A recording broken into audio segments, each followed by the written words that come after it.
Hi everyone, and welcome to the AI with Arun show. CES 2026 marks the end of the screen era of AI and the beginning of the physical era. We call this Kinetic Intelligence. In this video, I'm going to walk you through how AI is moving off your laptop and into the real world, from robots that work in factories to cars that can feel your stress levels. Let's dive in.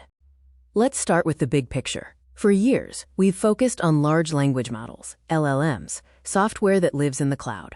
But this year, the industry pivoted to large physical models. The goal is no longer just to create text. It's to give intelligence sensory perception and the ability to manipulate the material world. We call this the Agentic era. This isn't just a software update. It is a massive hardware overhaul that is driving a supercycle in the economy. In fact, despite tariff fears, U.S. consumer tech revenue is projected to hit $565 billion this year. Why? Because to make AI physical, we need to replace almost every sensor and chip we own. To power this physical revolution, we need a new kind of brain. Nvidia's CEO Jensen Huang revealed the Rubin platform. Now here is the key concept you need to understand. The focus has shifted from training AI, which is like sending it to school, to inference, which is the AI actually doing a job. Rubin isn't just a faster chip. It's a holistic computing ecosystem that fuses the CPU and GPU together. The headline here is cost. This new platform reduces the cost of running AI by 10 times. This is critical because if you want a robot to navigate a factory 24/7, the computing cost has to be low. This chip makes always-on robots economically possible.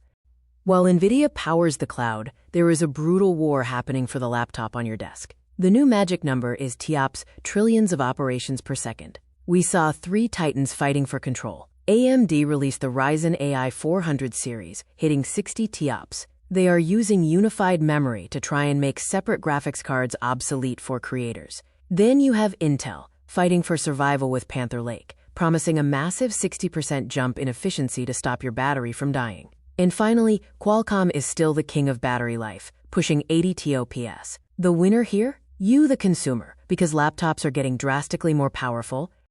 So what does this power actually do? We are moving from chatbots to system orchestrators. A great example is Lenovo's new AI, Qira.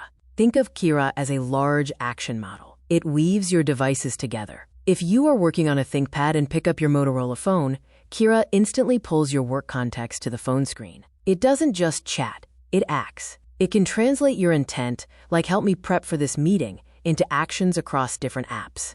And crucially, it processes sensitive data locally on your device to protect your privacy. This intelligence is also transforming our cars. Geely showed off something called Full Domain AI 2.0. This takes the car from being a machine you operate to a robot that cooperates with you. Here is the wild part. The AI has deep access to the car's mechanics. If the in-cabin camera sees a passenger sleeping, the car physically softens the suspension to make the ride smoother. If it detects the driver is stressed, it changes the driving aggression. The car is becoming a sentient organism that reacts to your physical state. This was the star of the show, the new electric Atlas robot from Boston Dynamics. They've ditched the heavy, leaking hydraulics for electric motors, making it stronger and quieter. But the killer feature is fenceless guarding. In the past, robots had to be in cages so they wouldn't hurt people. This new Atlas sees the world so well, it can work right next to humans on the assembly line safely. And this isn't a concept. Hyundai is putting fleets of these into real car factories this year. The robot worker has officially arrived. Robots are also coming into our kitchens. We saw two different approaches. Samsung brought back Bally, a rolling robot that acts like a smart projector and companion.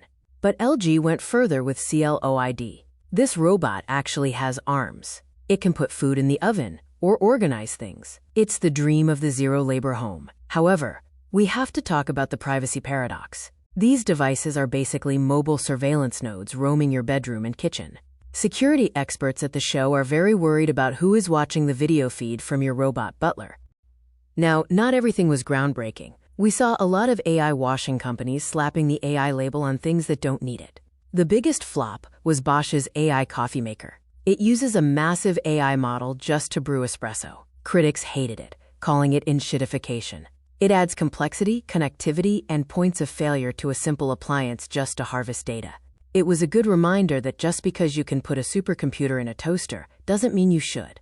Back in the auto world, the industry is splitting. Sony is struggling with its AFEELA car. It's expensive and focused too much on entertainment rather than range. The smarter move seems to be the new modular coalition.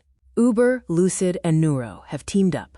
Lucid builds the chassis, Nuro brings the AI brain, and Uber brings the passengers. This allows them to challenge Tesla without trying to do everything themselves. It's a fascinating shift toward modular car manufacturing. The war for your face is heating up too. Apple finally has a rival. Samsung unveiled the Galaxy XR headset, powered by Google's Android XR. It matches Apple's visual quality, but focuses heavily on productivity and Google's Gemini AI. On the gaming side, Valve returned with the Steam Frame. This is huge for gamers because it unlocks the massive Steam library on a standalone headset, bridging the gap between PC power and wireless freedom. The black rectangle is dead. Screens are starting to mutate. Samsung showed off a trifold phone that opens into a massive 10-inch tablet, though durability is still a big concern. Lenovo took a different approach with a rollable laptop screen that motors out sideways to give you more space without a crease. And for your living room, we saw wallpaper TVs from LG that are wireless and stick flush to the wall. The hardware is disappearing into the environment.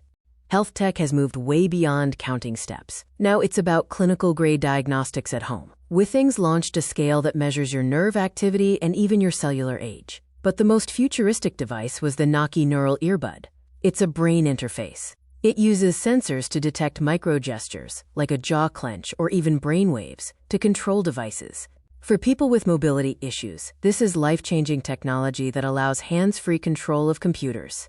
In the gaming world, we are seeing a massive divide. On the handheld side, Lenovo's Legion Go 2 is ditching Windows for Steam OS Linux to get better battery life. Efficiency is winning there. But on the desktop, it's pure excess. MSI showed a graphics card that draws 1,000 watts of power. We are reaching the physical limits of what you can plug into a wall socket. It's a battle between efficient portability and brute force power. CES claims to be green, but the show floor told two different stories. On one side, we saw the Lollipop Star, a disposable electronic candy with a battery inside. Pure e-waste. It was rightfully called worst of show. On the other side, we saw genuine innovation like the ClearDrop. It's a machine that melts down soft plastics, like grocery bags that you usually can't recycle, into solid bricks for construction. We need more solutions, like ClearDrop, and fewer electronic lollipops. We have to address the elephant in the room: privacy. I mentioned earlier that we are entering the agentic era, but here is the trade-off. For an AI agent to be useful, to organize your life and anticipate your needs, it has to know everything about you. It needs to read your emails, track your location, and watch you sleep. We are trading privacy for agency. While companies like Samsung are promising transparency, the economic incentive for them to harvest your data is massive. This is the privacy paradox of 2026. So who won CES 2026? The clear winners are the companies building the physical AI infrastructure. Nvidia, with their chips, and robotics companies like Hyundai. The losers? The AI washers. The companies adding complexity to appliances without adding value. The market is getting smart. It rewards utility, not just novelty. We are seeing a shift where value is moving from the screen to the scene, the physical world around us. To wrap up, the agentic era has begun. But as we've seen, it's uneven. In the factory, it looks like efficiency. In the car, it looks like a battle for software control. And in the home, it's a tension between helpful robots and privacy risks. CES 2026 proved we can build the technology. The challenge for the rest of this decade isn't building these systems. It's governing them to ensure they serve us, rather than just watching us. Thanks for watching. Please consider becoming a member of AI with Arun Show. Please see link in the description below. And please like, share, and subscribe to the AI with Arun Show. Thank you. We will be back soon.